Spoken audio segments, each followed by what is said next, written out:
the Bane Free Radio Hour.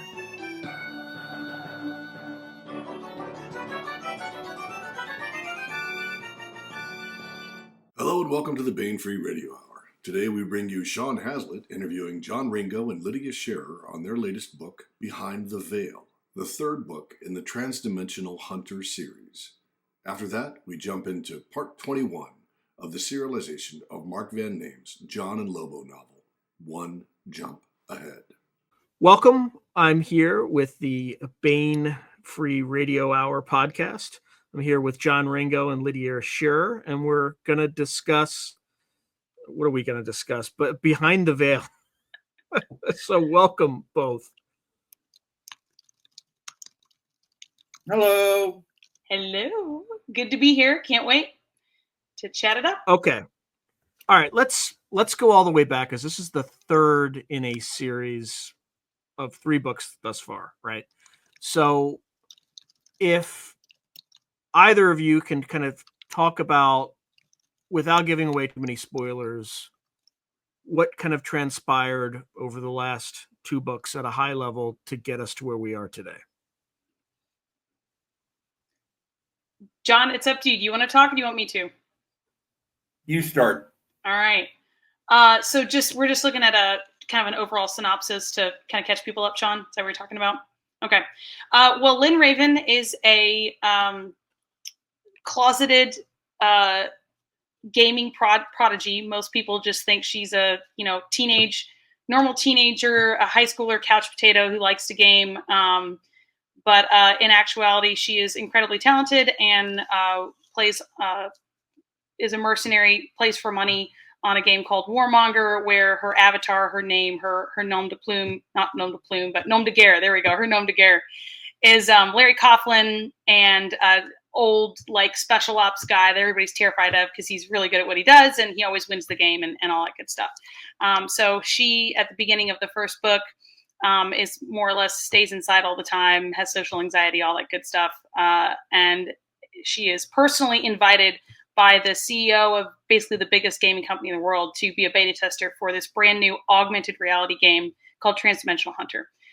So normally she's playing virtual reality games in an online space, but this is augmented reality. You put your Google glasses on, you go outside with your kind of like Wii type thing. These are batons that morph into a weapon looking object, bright blue, so the police know it's not an actual weapon, swords, guns, that kind of thing. And you go out and you fight monsters outside with your Google glasses on, and you see the whole overlay. The book covers are the gaming overlay of what the character in the game is seeing. And so Lynn has to decide if she wants to stay in her comfortable, closeted life, or if she wants to go outside where there's sunshine and mosquitoes and people. And so she steps, that's the title of the first book, she steps into the real and faces that challenge and ends up forming a team and getting involved in a international championship. And by the end of the first book, she's advanced on with her team. And in the second book, there's team rivalries. There's plots going on to sabotage their team. They start becoming famous. And this is set 20 years in the future, near future, with, everybody's online constantly. We've moved on from social media to the streams, which is basically just constant streaming, live streaming, just constant video, just everything. And so, she's got paparazzi, and there's drones everywhere. So there's paparazzi drones following around, automated AI driven, paparazzi drones following around everywhere. She's got people trying to break into her, delivery box in her apartment to get drones sneaking into her pizza delivery box in her apartment, trying to get into her apartment and get exclusive looks at the famous, So she's dealing with all these sorts of frictions. And also in the second book, she has to progress to qualify for the next stage of the championship. And that's a really big deal. And so that's the second book. And then here in the third book, she has, they are close to the finish line qualifying for the big national tournament. And things are, the rivalries and the plots against them are getting criminal and life threatening. And so we're just upping the stakes, and they may or may not be something going on with the game, something with the algorithm. Are the monsters real? What's going on? So yeah, that's kind of where we are with the third book. John, feel free to throw anything else. I was trying to be vague. You said no There were, spoilers, so there were several things that led to this. I had this idea while I was playing Pokemon Go, freely admit it, back when I did. And at the same time, I was reading and hearing about a system called Really. ooh, oh yes! I love it. Now, do you sell those anywhere, or is that just your personal mug? You sell Paula Handley. Okay. Trying to think what her right. Can you read that, Sean? Is it the right way? Okay. Just make sure it's the right way. It's the rules of cat, in case anybody needed to know. That's my urban fantasy. But anyway, I love your mug too, John.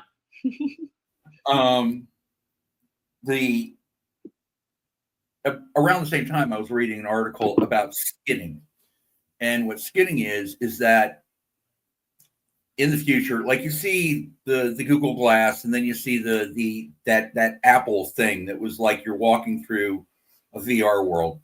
Skinning will take. I want to talk about World of Warcraft because a lot of people know the imaging from that, right?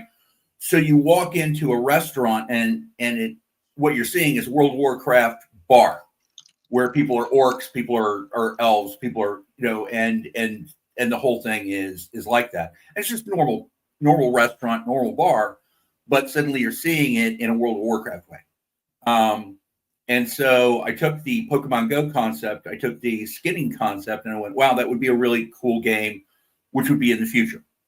When we can get that sort of technology down to where it's just a pair of glasses, or even contacts. Then I went, well, what's it actually seeing, right? And then I put that together, and then it was, so there's these creatures which are getting ready to destroy the earth. Because I'm John Ringo and I always wipe out humanity.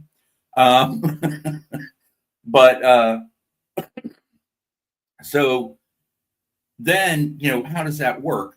And I went, well, if you did suddenly discover that there was something going on, like if the government suddenly discovered that something was going on that had actually been going on for a long time, but we did not have the technology to detect it, that was potentially threatening to civilization. Like it was a big deal and bad things were about to happen very, very soon. And there was a potential way to stop it. Do you go ahead and go out and tell everybody, it's the, in Men in Black, right? There is always an alien battle cruiser or an intergalactic space plague ready to wipe out all life on this miserable little planet. And the only reason that people go through their happy little lives is they do not know about it. In doing a lot of research into other stuff, I discovered that I've always hated the Union of Commie Scientists, right?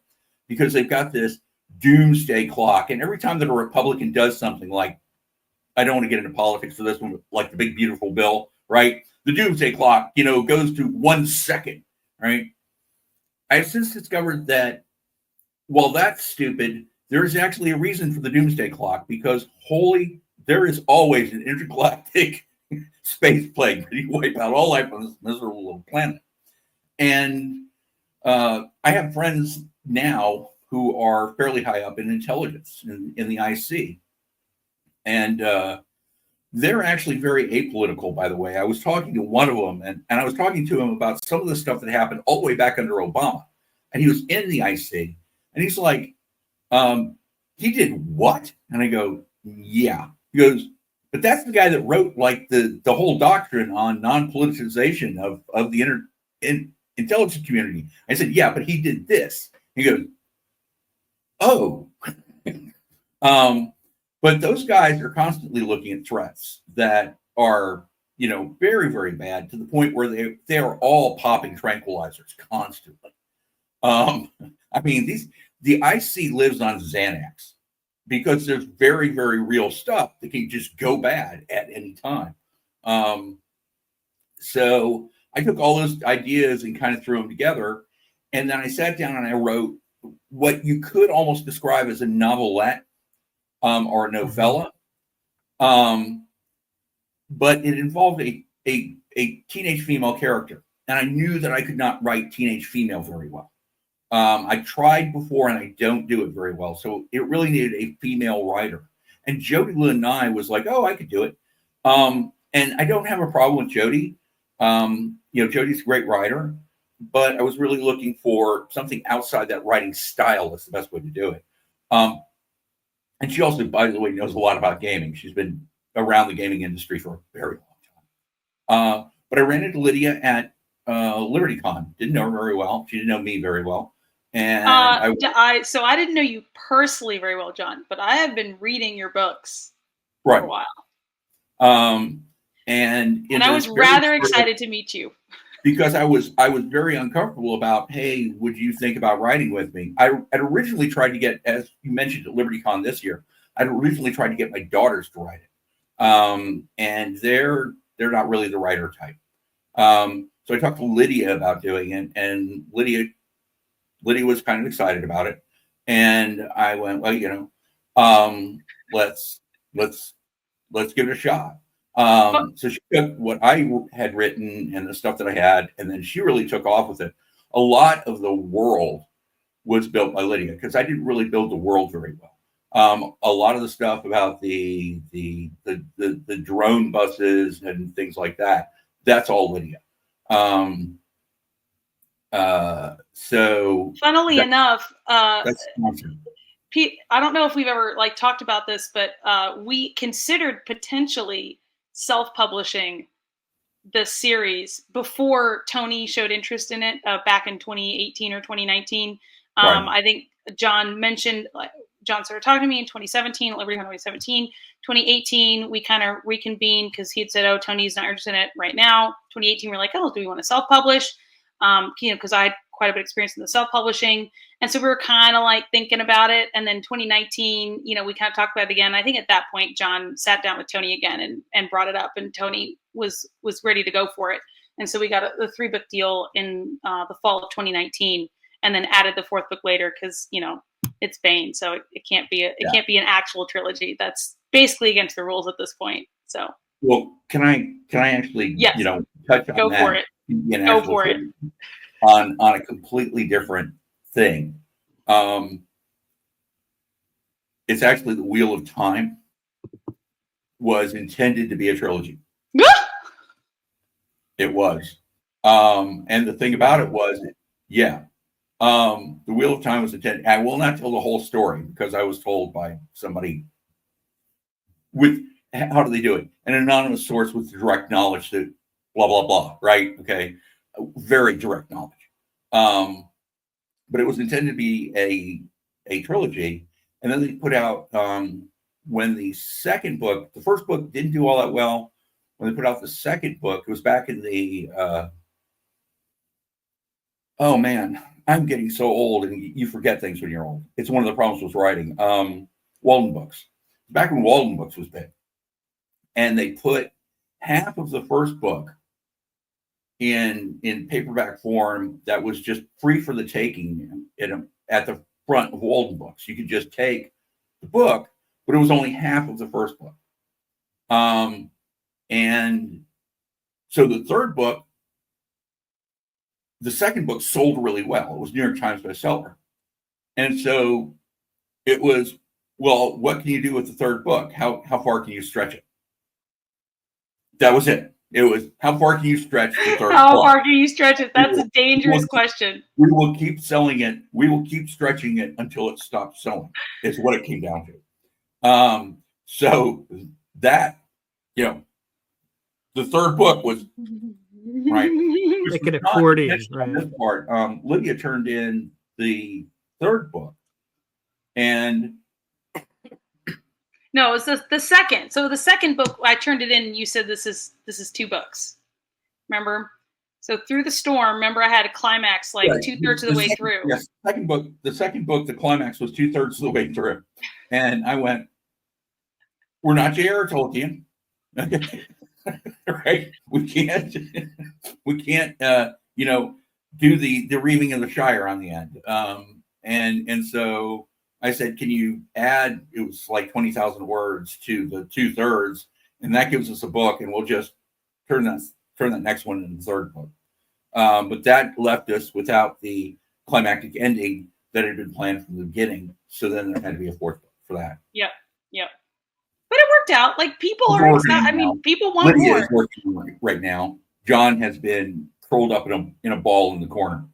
But so John Lydia will pull through. is the quarterback of this at this point. I am a force of nature. I have been told by multiple people independently who have never met each other or talked, use the exact phrase about me, that I am a force of nature. So yeah, when it came to writing, I used to be, in case you didn't notice. Oh yeah, absolutely. John Ringo Book of the Month Club. And these days it's the John Ringo Chapter of the Month Club, at best. So one of the problems just being when you get old, I always wondered why when writers, you look at Jerry Pournelle, you look at Larry Niven, you look at Robert Heinlein, et cetera, and when they were younger, they were writing a lot. And then when they got older, it slowed down. And two things happen. One, you run out a lot of your, I don't want to say big ideas. You can come up with big ideas. Big ideas are easy. But what you run out of are all of the little things that make the book interesting. You run out of all the small little character interactions and stuff like that. You run out of characters. You run out of scenes. You run out of environments. And you also run out of words. You're sitting there writing, and people who have seen my roughs, like the stuff that I'm doing on Substack, like Not That Kind of Good Guy, there will just be a place where there's just, I use / if I want to find something, instead of using comments or any of that stuff. I just put / in. And so in the middle of a sentence, there'll just be / and there'll be a word missing, and it might be agonizing, right? I just couldn't think of the freaking word. It was, and so Michael was about the situation, right? / about the situation.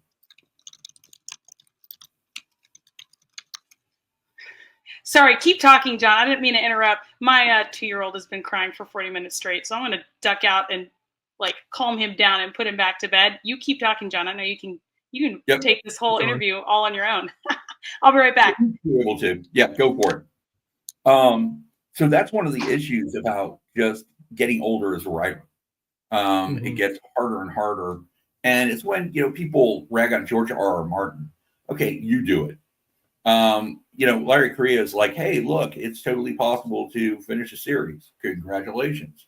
Come talk to me when you've been doing this for 25 years, which is how long I've been doing it. And I've always had a problem with it. I ended one series. Everybody hated the fact that I'd ended the series, and my wife told me I could never end another series, which was the Black Tide series. The fourth book ends great, right? And everybody's like, but we want more. And I'm like, okay, you write it. And then they did, which is why we've got all these Black Tide anthologies. This one is being talked about as being anthologized. And I'm like, the problem is that the world is not broken enough to do a good anthology. But there's discussion about doing an anthology in this universe. If we break the world, which is a possibility, okay, it's still under discussion whether we break the world. If we break, how would you define breaking the world? Collapse of civilization. Post-apocalyptic. An apocalypse, which then becomes post-apocalyptic. Anthologies work really well in a situation where you have either opened up the world or you have broken the world. The Troy series, we're now working on an anthology. And the partial, which I posted on my Substack, is getting reworked into an actual novella, which will be part of the first anthology. And so in the Troy universe, you've opened up the world. Okay. We are not in the mundane world of Earth, which even in in this series, in the Transdimensional series, we are still in the mundane world of Earth. It is just slightly more technological Earth. And you could probably, if it was a per se cyberpunk book, you could probably do an anthology from it, because with cyberpunk you have a there is a, behind the veil, there is a conspiracy going on. There is a shadow, that you have to get behind, that the readers find out in the first book. So that's not a huge spoiler. Spoiler alert: the TDs are real. Okay. If you haven't read the first book and you read it, you're like, yeah, duh, they're real. Very early on, you're like, yeah, these things are clearly real. And yep, they're real. So that's not really a spoiler. But to anthologize something, you really need to have either a complete, like there's the front, you can have a front world, and then you have a complete back world. The hidden world in urban fantasy and in cyberpunk and so on, that there are a lot of people that are just going about their lives not realizing that this world is going on. And then there's this huge hidden world behind it. And you don't really have that in the TD Hunter universe. The only hidden world that there is the TD hunting.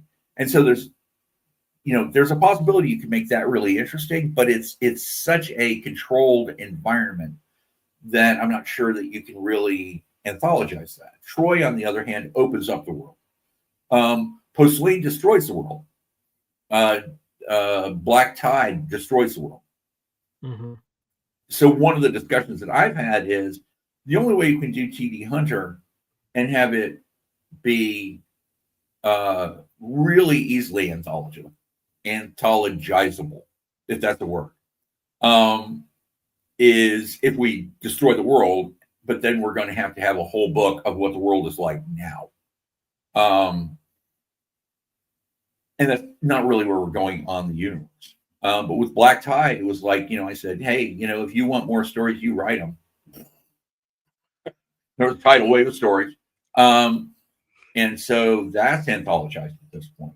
And I know we're talking about this universe, but I've got to handle, a significant part of the interview.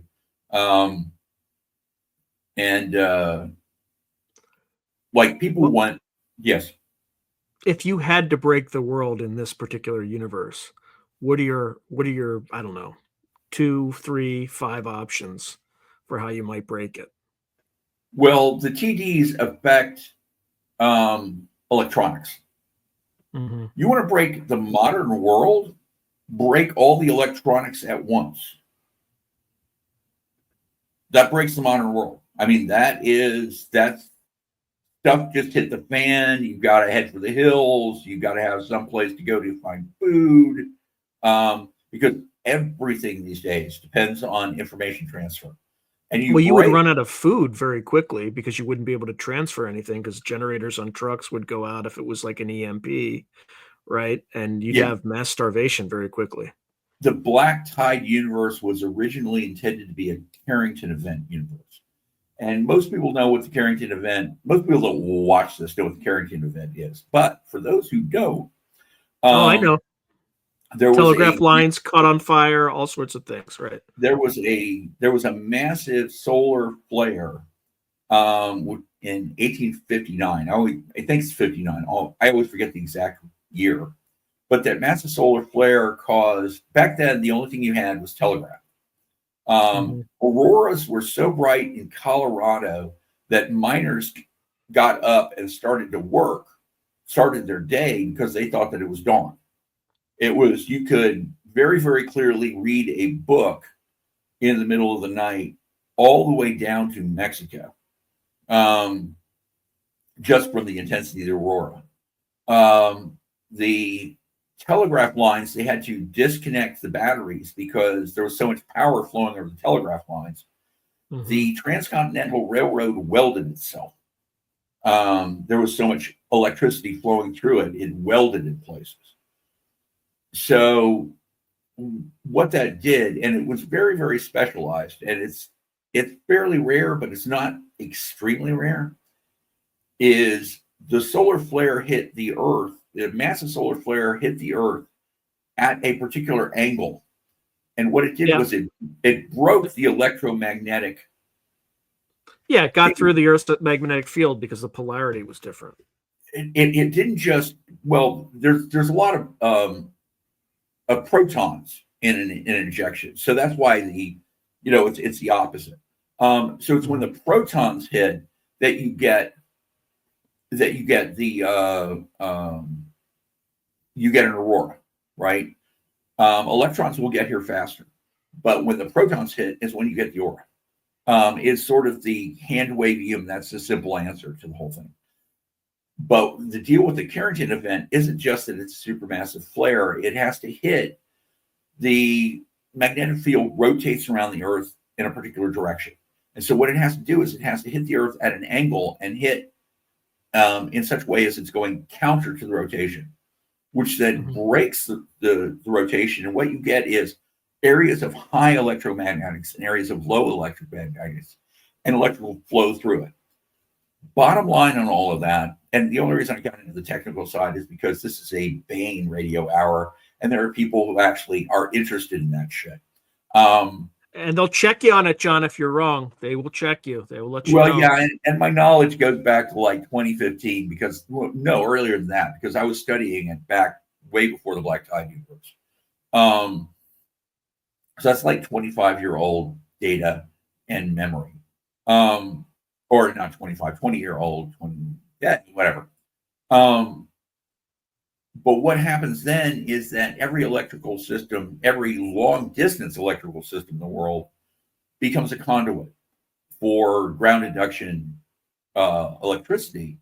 And essentially you lose all your transformers in the world at once. All at once, yep. All at once. Unless you have pretty specialized systems to prevent it, which they have in northern areas like Sweden and Finland and Norway don't really have to worry about it, because Canada, to a certain extent, because they've experienced some really heavy duty electrical surges anyway because they're northern tier. There was a blackout in the 1990s, I think it was. Oh yeah, it blew out a whole bunch of transformers in Quebec and shut down the East Coast. And that was because of a lower power, but nonetheless powerful geomagnetic storm, which is what's generally called a geomagnetic storm. Something just recently happened in Spain, right? Where there was some... Yeah, Spain. Yeah. I don't know if it was related to geomagnetic activity or if it was something else. Solar stuff is what they claimed it was. Related a little bit to solar stuff. It was mostly because they're heavy duty solar, period. And what happens with solar and wind is you do not have electrical inertia in the system. And I had never run into this concept until that happened. But with a hydroelectric dam, I had run into it. A friend of mine had talked to it. I've got a friend who is a high power electrician. So whenever we get together, he talks a lot about this stuff. And Doug is one of these people who will talk for a very long time, assuming you have some idea what he's talking about. And I never do. Guy is absolutely brilliant. He was my buddy back in the Army, and he was always just way smarter than I was. We were both in the infantry, and Doug was one of these guys who was just always really, really, really smart. And he finally found his niche in prime power, and he's a NETA level 4 electrical test technician, which there's a need for about 6,000 of them, and there's about 1,000 of them. So we can kind of pick and choose what he wants to do. But a NETA level 4 electrical test technician is a guy who starts off as an electrician and is now by level 3 is a qualified electrical engineer. Like he has a full, he has a master's in electrical engineering without ever having stepped foot in college, which is the thing. And some electrical engineers become electrical test technicians because it actually pays better than entry-level electrical engineers. So anyway, Doug talks about this stuff. He's one of the guys that I got a lot of the electrical stuff from, and there's a Black Tide book that involves it. But Carrington event is one of the ways that you break civilization, because it's like, oh, there's an 18-month lead time on Transformers. There's an 18-month lead time on Transformers. If you need one, if you need, and they're all in China, everyone in the world, the lead time is about 10,000 years. Got to tell you, right? That's when you're going to replace them all in about 10,000 years, after civilization has crawled back up and wondered if there was a civilization before us.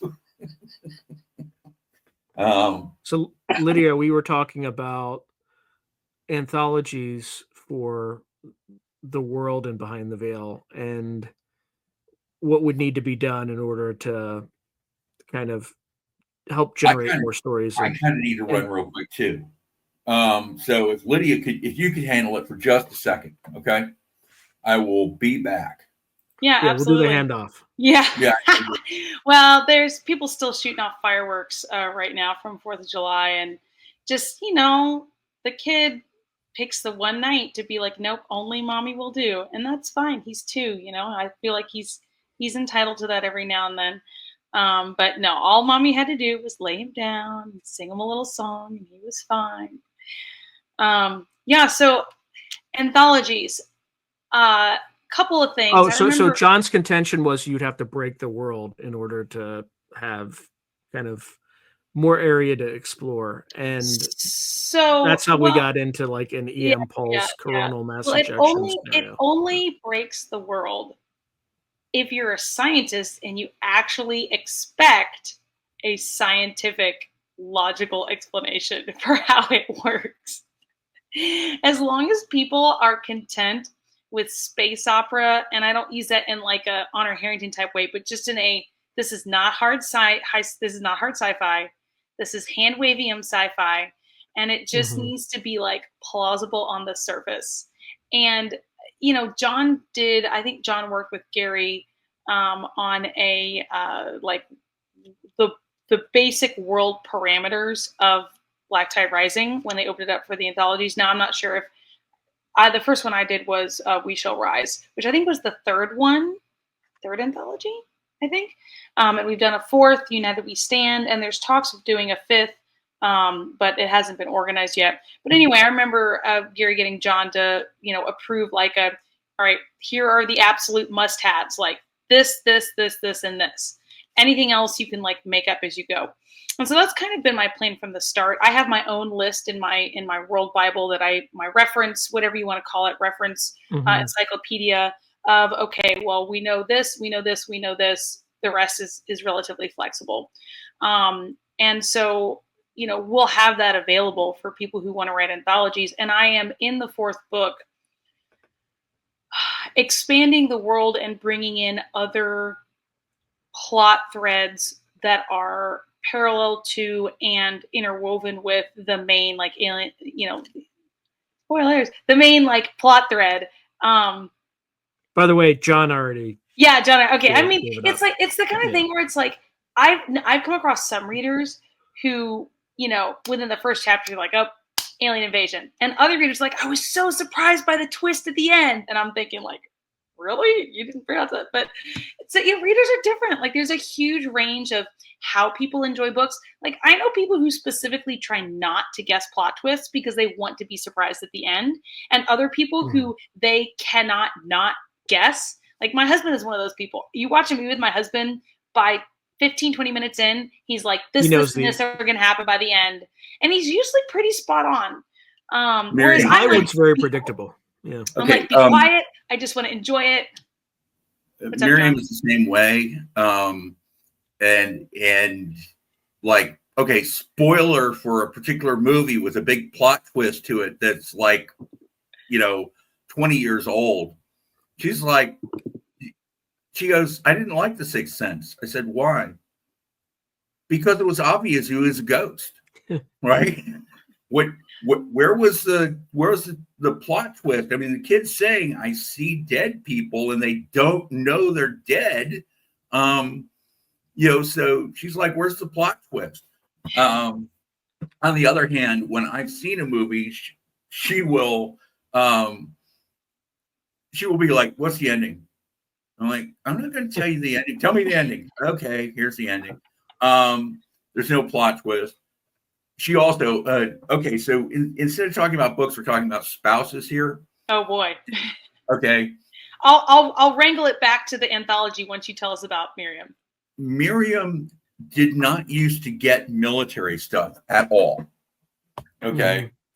Did not used to get it at all.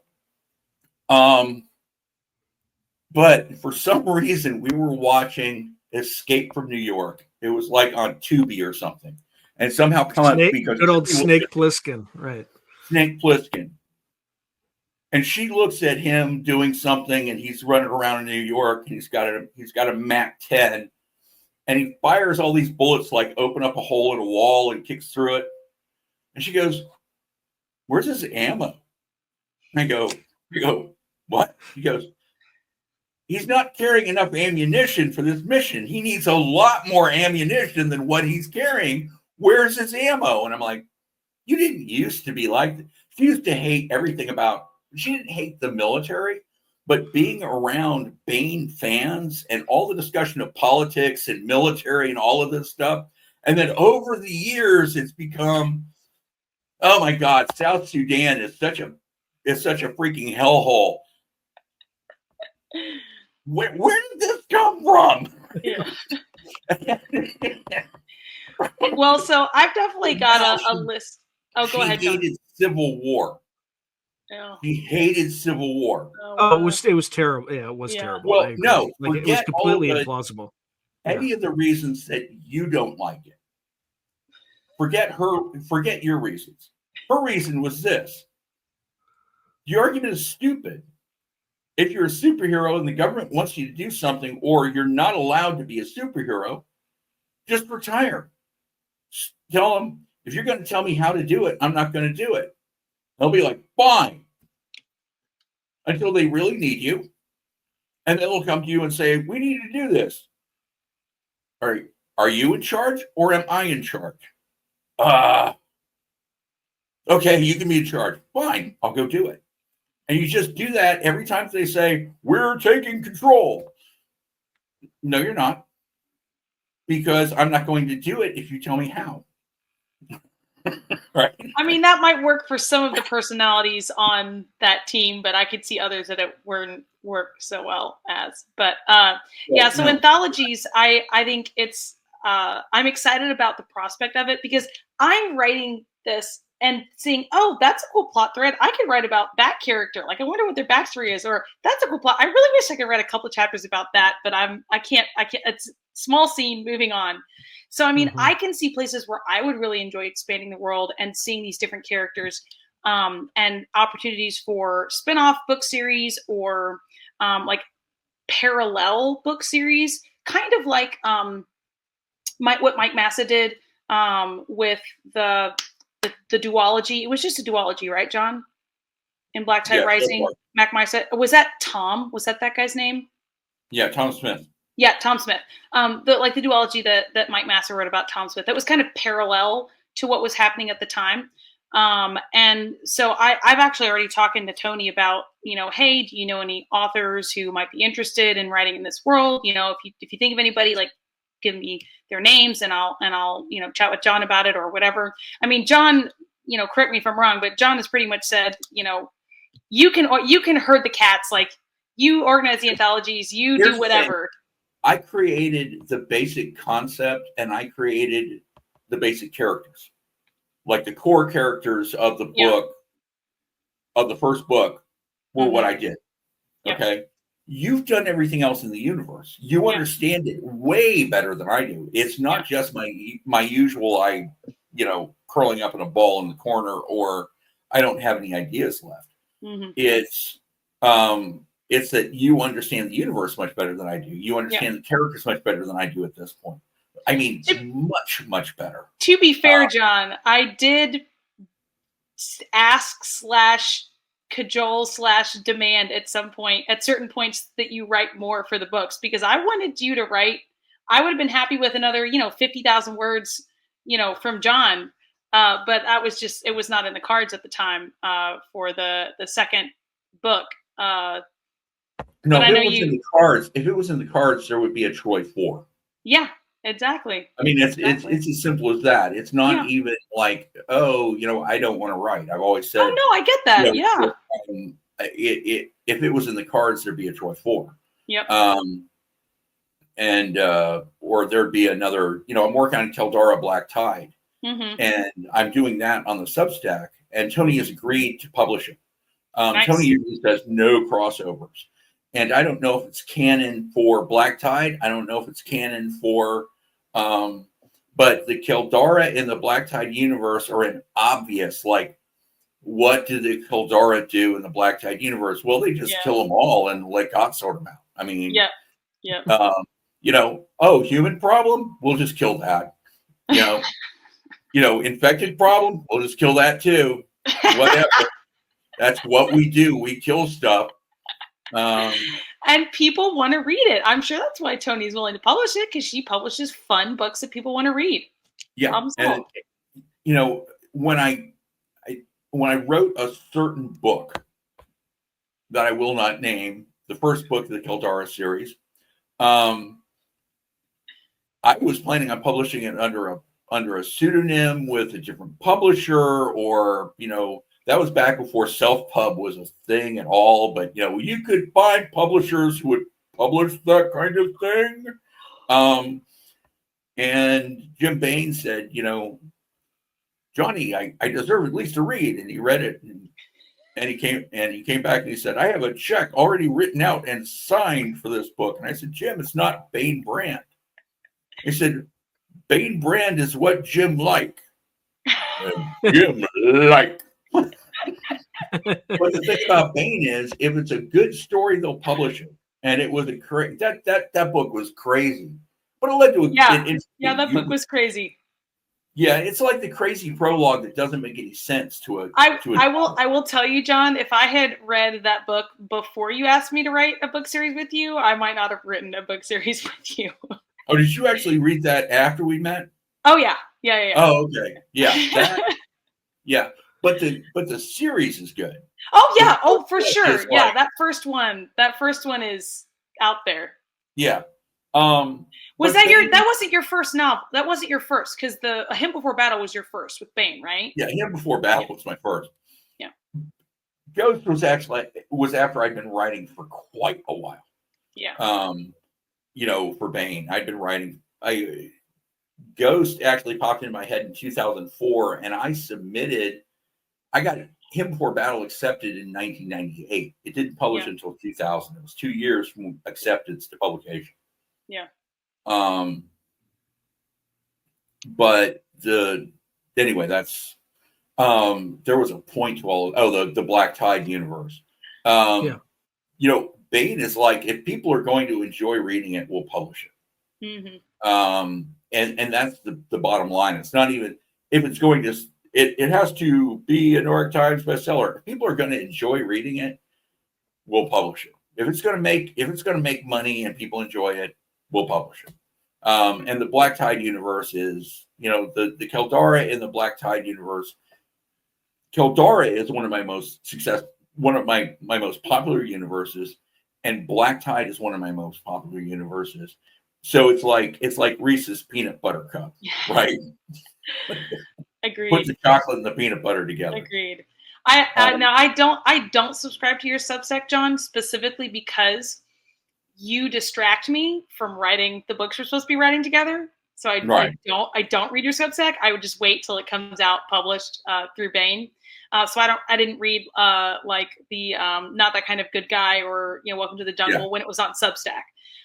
So I am looking forward to eventually getting to read a Keldara Black Tide Rising novel once it eventually comes out. Yeah, and right now it's kind of, I'm trying to figure out what direction they're going to go and how to make it interesting. Yeah. One of the things is it's almost this book takes place entirely in Georgia. the country, not the Mhm. state. And it's almost like I want to, the Ghost should have had a little thing in the front, right? Sponsored by the Bahamas tourist industry, right? And this book basically comes down to sponsored by the Georgian Ministry of Tourism. Tourism, there we go. Because it's all about essentially all of these sites in Georgia that are tourist attractions. If you like ruined castles, the Caucasus is the place for you, right? Italy does not have a lot of castles because they went through a period where they did decastleization. It wasn't until I got into the nitty gritty of, okay, how do you actually rebuild civilization in the Caucasus, that I realized that there is a freaking defensive fortification on every street corner. You know, in the South, there's a church on every street corner, usually two, right? In the Caucasus, every bend in the road has a fortification. I swear to God, you drive by, if you can drive 20 miles in Georgia and not pass some sort of, at least mentally, they have these things called Zvenetti. I don't know if it's the correct pronunciation. I've never heard it pronounced. Svaneti, which are just watchtowers. They're stone watchtowers that are about between 3 and 5 stories high. They're about as big as this room, the South American prison room, right? Maybe twice as wide, and they're square, and they're this, and they are freaking everywhere. Especially there's a whole province that's called Svaneti, where it's like you turn a corner and there's this Svaneti, you turn another corner and there's this Svaneti. They are like, driving on one of the paved roads. There's all these pictures of like these valleys that are way up in the mountains that have hardly any inhabitants, and there's like 5 Svaneti. And it's like, why would anyone even build them here? And it's one of the things because I did not understand that, I did not build into the original Keldara books. Like you think about the Valley of the Keldara and then going up into the upland valleys, the Valley of the Keldara, there would be Svaneti there. And the reason was the exact problem that the Keldara were constantly facing, which was infiltration across the passes.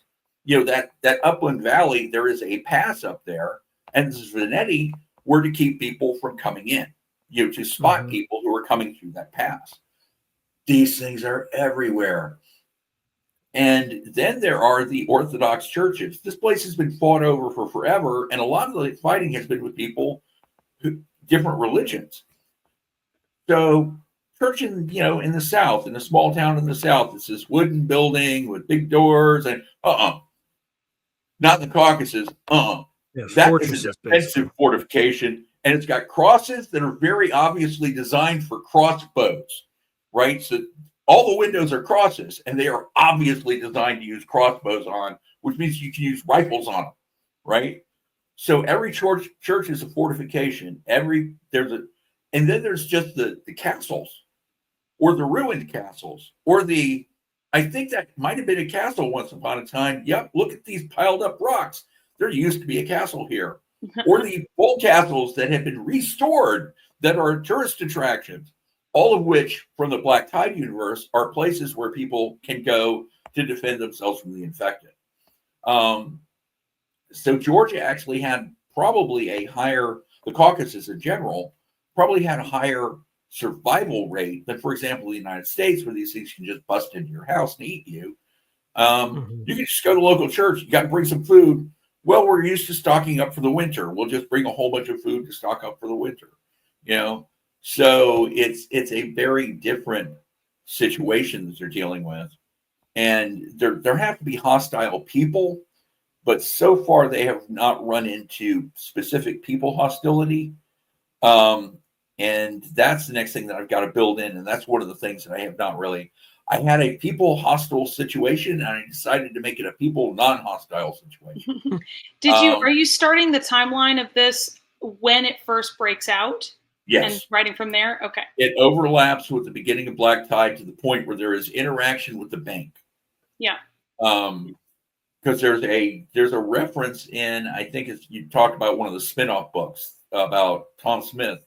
Yeah. About we need more vaccine. Well, the best vaccine we can find in the world is this group in Georgia in the Caucasus. And so there's a brief period where some of the characters disappear for a little bit, and one of them dies. And it's just natural heart attack. It's the big fat banker guy. Yeah. Who was based on a guy I knew who was in the Clinton Treasury Department. And now, as promised, one jump ahead. John Moore is a nanotech-enhanced soldier of fortune. Lobo is an AI, a living weapons and intelligence platform of enormous destructive potential. Two very dangerous wolves in a galaxy of deadly corporate and paramilitary predators. But Moore has grown weary of the killing, and just once he'd like to finish a job without leaving a trail of blood behind him. Not going to happen. Not on a pristine planet called Macon, where two gigantic corporations vie for control of the local jump gate and access to the riches of an undeveloped world. Dealing with a kidnapping and extortion scheme is only the beginning for Moore and Lobo as they work to stay one jump ahead. Chapter 6. Even though we were still far from the front of the queue, I had Lobo run us out of dock and far enough away from the station that another ship could easily use the slot we'd occupied. We hung in space, Lobo occasionally correcting for drift, the pale green of the gate winding above and before us. I was thankful that the relative safety of the station's lounge had kept my encounter with Amendos as non-confrontational as it had been. But I was still jittery with the energy that comes from my body amping up for the possibility of conflict. I'm used to being alone when I'm coming down from such situations, but with Lobo available, I decided to do something constructive with the time. I settled into a pilot's couch and asked Lobo, "How'd you end up on Macon?" "I told you," Lobo said, exasperation dripping from his voice. "The Frontier Coalition put me there." Talking to Lobo was sometimes like dealing with an incredibly bright but equally annoying child. "Yes, and I remember. Let me try again. How did you lose your central weapons control complex?" "In an action on Vegna," he said. "Tell me how it happened." "May I show you?" I could play the key relevant points of the battlefield records. Nothing in them is classified. "Sure," I said. Lobo dimmed the lights, and a recording with time coding snapped into view on the wall in front of me. 4 men and 2 women in close-duty battle armor paced around Lobo's interior. Faces brown with a sticky blend of dust and blood. Armor scarred, they were fresh from combat, juiced on adrenaline and holding energy beam rifles. "Lobo," said one whose still readable name patch identified him as Frank's. "Yes, sir." "Say again?" "Opposition forces have retreated, no signs of life within 20 clicks. All the bodies within that radius are immobile and contain our transmitters." "Then let's go get ours," Frank said.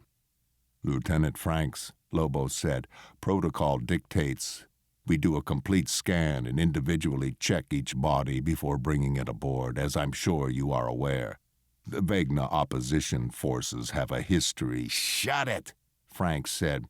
"Those bodies were our friends, and we're getting them out of here, so don't tell me about history. Land, open up, and we'll get our friends. Those are your orders." "Yes, sir," Lobo said, frustration evident in his voice. As the recording jumped ahead, I wondered if Franks and his team had found Lobo's emotive programming as annoying as I did. At the same time, I appreciated the potential value of that programming more now. Because if I had the presence of mind to note that much frustration in a teammate's voice, I like to think I'd take the time to determine the source of the feeling. Franks clearly hadn't bothered to do so, because in the next segment, 5 stacks of bodies, each torn in some obvious way and most still oozing blood, filled much of one end of Lobo's interior. 2 of Frank's team walked into Lobo, each carrying a corpse missing its legs, some low-height enemy round having sawed the victims in half. Lobo's hatch snicked closed as the men tossed the corpses onto the shortest of the stacks. Lobo spoke. "Something is wrong with those bodies, sir. We need to get them outside now." This has been the Bane Free Radio Hour. Thanks for joining us at the heart of science fiction. Join us next week as Sean Hazlett's interview of John Ringo and Lydia Sherrer on their latest book, Behind the Veil, continues in Part 2. And later, we continue with Part 22 of One Jump Ahead by Mark Van Neen.